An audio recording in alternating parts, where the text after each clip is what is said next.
Bendecimos el nombre del eterno Dios, el único Dios y el verdadero Dios. Estamos muy contentos, muy agradecidos con ese Dios todopoderoso que en el diario vivir está siempre pendiente de nosotros, está siempre pendiente del ser humano. La palabra del Señor dice que los ojos de Jehová recorren toda la tierra y Él tiene el poder, dice la Escritura, para supervisar los pensamientos de cada hombre. Y aún la palabra no ha llegado a nuestra boca y el pensamiento no ha llegado a nuestra mente cuando Él ya lo conoce. Así que tratemos por todos los medios de agradar a ese Dios que vive por los siglos de los siglos. Si usted no conoce al Señor, si todavía no has dado tu corazón a Él, este es el tiempo. El mañana puede ser demasiado tarde. Dice que está establecido que el hombre muera una sola vez y después el juicio. Y dice que de toda obra que hayamos hecho en este cuerpo, sea buena o sea mala, daremos cuenta en el día final. Cuando tú vas al final de la Escritura, la Biblia dice que fueron juzgados según sus obras. Ese día final, ese día que marca un antes y un después, se acerca. Así que dése una oportunidad hoy, que hay esperanza. Quiero mandar un saludito siempre a todos los amigos, hermanos, amigos, familiares y conocidos. Que la multiforme gracia de Dios esté con cada uno de ustedes y les acompañe siempre en sus vidas. Hoy quiero cerrar con la última parte acerca del llamado que Dios le hizo a David a través del profeta Samuel. Dice la Escritura así en 1 Samuel, en el capítulo 16.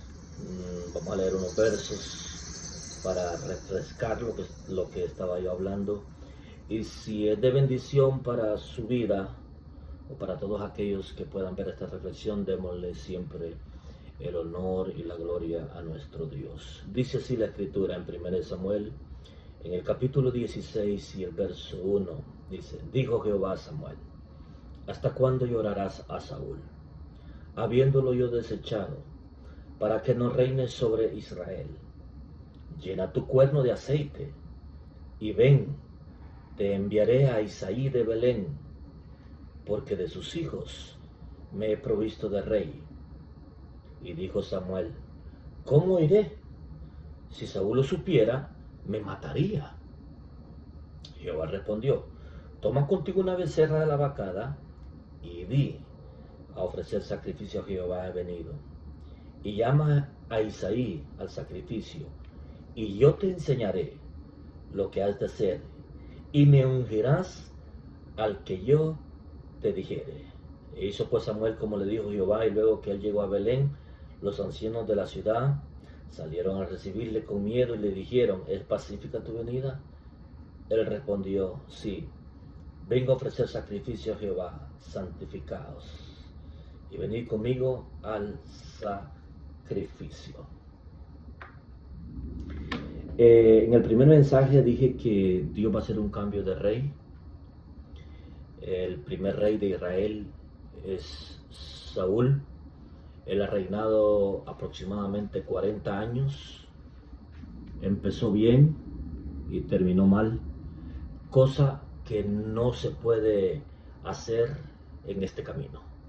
Hay que empezar bien y terminar bien. O a veces la persona puede empezar mal y terminar bien. El final tiene que ser bien, el final tiene que ser la de un buen siervo fiel y justo. Saúl ha terminado mal delante de Dios, ha hecho unos pecados muy feos, ha desobedecido al profeta Samuel como representante de Dios, ha matado sacerdotes que representaban a Dios, ha consultado a los adivinos, a las brujas, a los hechiceros, al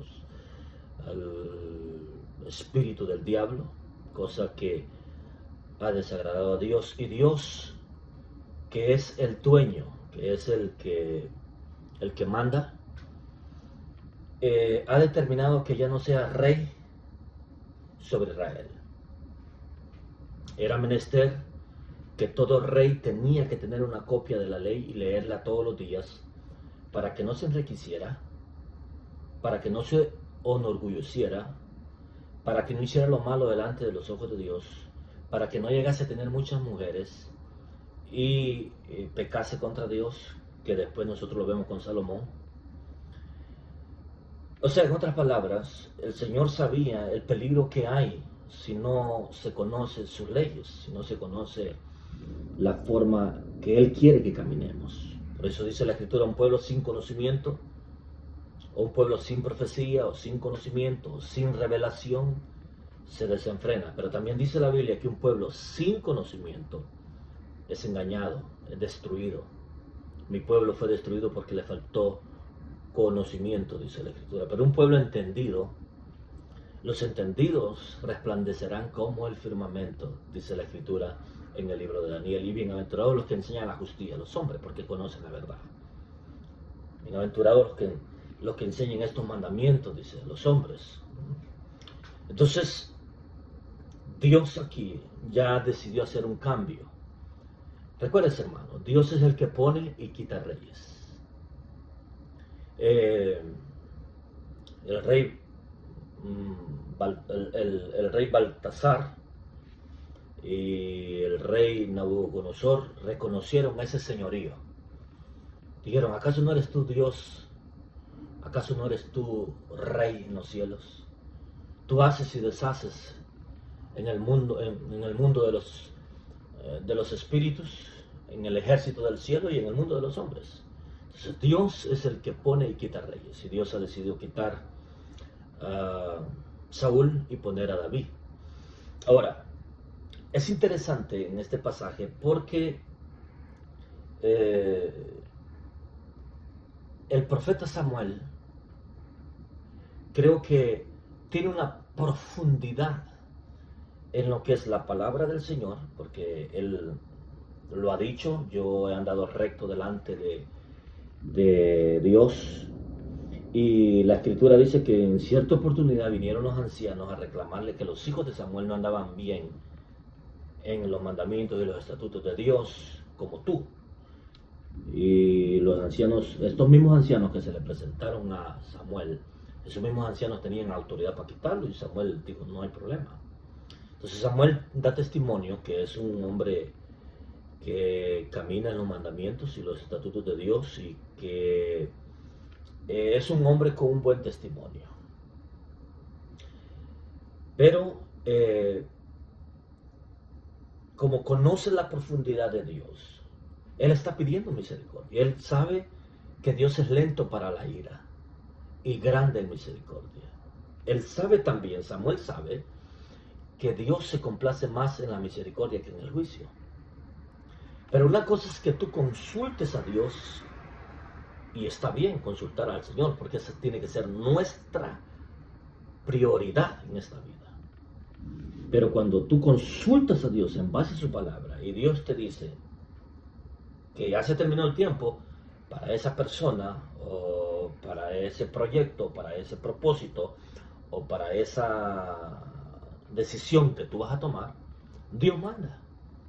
Si es que la persona está sometida a Dios, si es que la persona quiere agradar a Dios, si es que la persona quiere hacer la voluntad perfecta de Dios, porque nosotros sabemos que tenemos un libre albedrío. En este caso, Samuel está representando que es un hombre que busca a Dios, un hombre que está en el secreto de Dios. Y el Señor dice, si hubiesen estado en mi secreto, yo les hubiese revelado. Pero vosotros profetas, dice, habláis de vuestro propio corazón. Eso es sin mencionar el espíritu de adivinación, el espíritu de sospecha o el espíritu de buen deseo que hay en estos días, o el espíritu de la prosperidad que te profetizan sobre cosas buenas. Yo entiendo, Dios puede prosperar y Dios puede usar una persona para decirte que te va a dar bendiciones, amén. Entonces Samuel está pidiendo misericordia y Dios dice, ya no ores más.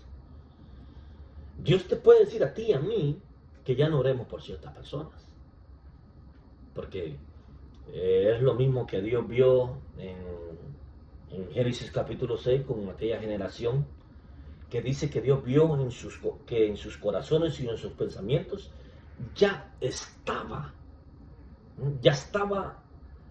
ese deseo de hacer siempre lo malo. Hermano y amigo que me escuchas, el pecado va de aumento en aumento siempre. Ten mucho cuidado, tengamos mucho cuidado, porque una mentirita pasa a otra mentirita, por decir algo simple. Eso quiere decir que todos los pecados que nosotros conocemos van de poquito en poquito hasta que se hace una cosa grande. Y Dios no quiere eso. Entonces, pues el profeta está llorando, quebrantado delante de Dios, y dice, ya no. Yo quiero decir algo. Dios todavía habla. Dios dijo en cierta oportunidad, ya no hablaré con el hombre como hablaba con mi siervo Moisés. De aquí en adelante yo hablaré por sueños y visiones. Yo experimento que Dios me habla por sueños y visiones y a veces habla a mi espíritu. No puedo entender, no te puedo explicar cómo es que Dios habla. Pero Dios habla. Te habla en esa voz que tú puedes escuchar en el espíritu. Entonces, Dios está revelando, porque no hará nada al Señor sin antes avisar a sus siervos los profetas. Dice la Escritura que Dios, sus ovejas oyen su voz. La Biblia también dice que el espíritu de la profecía venía muchas veces y Dios hablaba por ciertas personas. En este caso, el profeta Samuel es un hombre que entiende las cosas de Dios. Entiende también el peligro que hay en hacer esa manifestación, esa declaración. Y le pregunta a Dios la estrategia y Dios le dice, vas a preparar una becerra y te la vas a llevar a Belén de Judá. Ahora, note algo muy importante, hermano. Note algo muy importante. La casa de Isaí es conocida por el profeta, pero el profeta dice, pero ¿dónde? ¿Quién es él? ¿Dónde está? No, él ya Samuel tiene una conexión, ya Samuel tiene una idea de lo que es la casa de Isaí. Posiblemente porque los hijos de Isaí los hijos de Isaí o la casa de Isaí no es una familia cualquiera. Sus hijos están en el ejército. Sus hijos están en los escuadrones del rey Saúl. Y toda familia que está en el ejército, que está trabajando para la nación, es reconocida, es conocida. Y Samuel, que también tiene una cercanía muy cerca con Saúl, hasta cierto punto conoce los movimientos que hay en el reino. Entonces, pues Saúl ha hecho lo malo delante de Dios y Dios quiere ya quitarlo. Y lo quiere quitar porque, como dije al principio, si el rey se ha desviado, va a desviar a todo el pueblo. Y Dios no quiere eso, Dios quiere cumplir un propósito, Dios tiene planes para la nación de Israel. Entonces, va Samuel. Lo curioso de todo esto es de que la escritura dice que vinieron los ancianos como representación de los guardas, de los vigilas del pueblo, en este caso de la ciudad de Belén, y le preguntaron al profeta Samuel, ¿vienes en son de paz o en son de guerra, de juicio? Porque, hermano, que un profeta te visite no era cualquier cosa en aquellos tiempos y ahora en día. Un profeta genuino de Dios te tiene que decir la verdad, si estás bien, si estás mal, si te hace falta búsqueda, si andas con alguna atadura, si tenés algún problema. Dios, a un verdadero profeta, Dios revela toda tu vida. Entonces, dice la historia que se preparó todo. Los ancianos vinieron, prepararon todo, le fue a la casa, llamaron a Isaí y Isaí llamó a todos sus hijos. El profeta, encomendado por Dios, le dice a Isaí, júntame a todos tus hijos, porque eso es lo que Dios le dice y eso es lo que hizo Dios. Eso es lo que Samuel piensa que Isaí ha hecho. Y empiezan a desfilar los primeros 7 hijos de Isaí. Y el profeta de Dios, en su humanidad, se equivoca, todos nosotros sabemos. Pero queda sorprendido porque a ninguno de esos la voz de Dios viene sobre él, porque es un hombre que entiende y oye la voz de Dios a perfección, y se da cuenta que no hay ningún hombre, que no hay ningún hijo de todos esos que Dios ha escogido, y se queda sorprendido. Y le dice el profeta Samuel a Isaí. Entonces dijo Samuel a Isaí, ¿son todos estos tus hijos? ¿Son todos estos tus hijos? Y él respondió, queda aún el menor, que apacienta las ovejas. Y dijo Samuel a Isaí, envía por él, porque no nos sentaremos a la mesa hasta que él venga aquí. ¡Qué bendición, hermano! Envió pues por él y le hizo entrar. Y le hicieron entrar. Y era rubio, hermoso de ojos. Esta era la fisonomía del rey David. Era rubio, era un hombre blanco, hermoso de ojos, posiblemente era ojos azules o ojos verdes, y de buen parecer. Era un hombre parecido.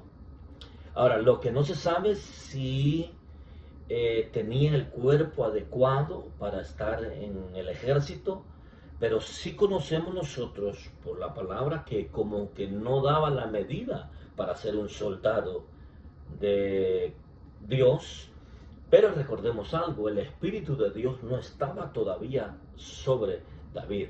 Y es el Espíritu de Dios para aplicarlo a nuestras vidas. Parte de lo que quiero aplicar en nuestra vida es el Espíritu Santo el que nos capacita a todos. No es con espada ni es con ejército. En otras palabras, no es con fuerza humana, sino es con el Espíritu Santo de Dios que nosotros podemos desarrollar un ministerio, un talento, una misión, una tarea, un propósito en Dios. No es en nuestras fuerzas. Entonces le dice, de buen parecer. Entonces Jehová le dijo, entonces el Señor le dijo, levántate y úngelo, porque este es. Para aplicarlo a nuestras vidas, como dije al principio, la capacidad, la gracia y el favor tiene que venir de Dios en un hombre que Dios llama. Si Dios no ha llamado a alguien y se pone solo o lo ponen los hombres, va a haber fracaso.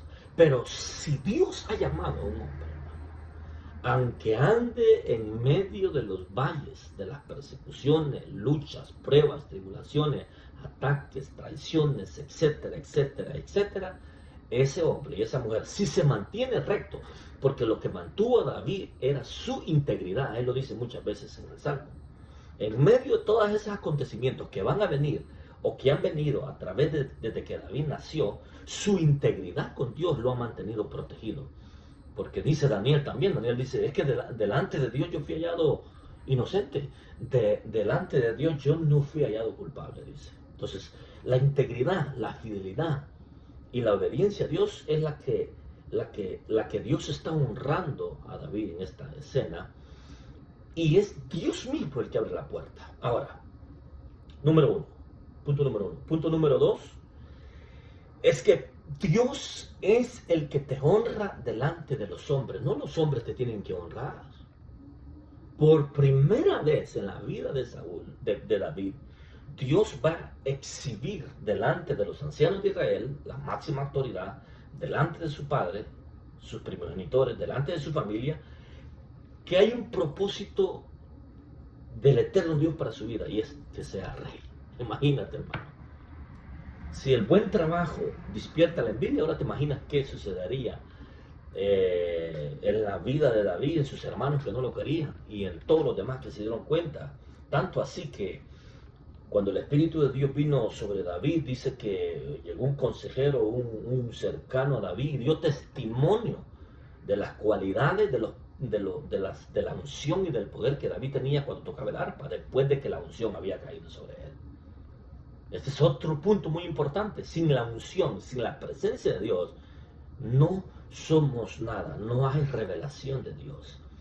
Por eso es mi deseo tener la presencia de Dios, es mi deseo tener la unción de Dios para poder ministrar al Dios vivo, al Dios eterno, al Dios soberano, a través de lo que Él ha establecido. Someteos a Dios, resistir al diablo y de vosotros huirá.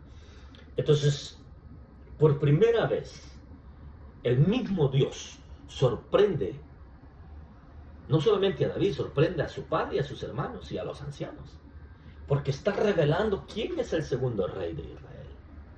¡Qué bendición, hermano! Y imagínate la noticia, como dije yo aquel día, cuando llegó el siervo y le dice: David, ha llegado un profeta a la casa de tu padre y el profeta te mandaba a llamar. Y todavía no ha revelado el misterio, porque Dios le dijo: cuando llegues allí, yo te voy a decir qué va a hacer.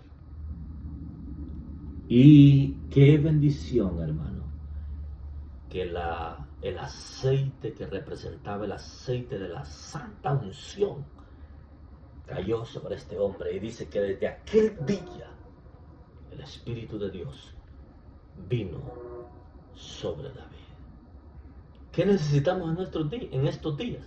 El Espíritu Santo. Necesitamos orar, ayunar, guardarnos para Dios y anhelar la unción, el poder del Espíritu Santo. Y no habrá ningún otro poder, no habrá nada ni nadie que pueda detener a ese hombre y a esa mujer lleno del Espíritu Santo. Después voy a hablar de David, de los días en Adulán. Que Dios le bendiga, que Dios le guarde, que el amor del Padre, la gracia del Hijo y la comunión con el Espíritu Santo esté con ustedes. Bendiciones, mis amados hermanos. Hasta la próxima.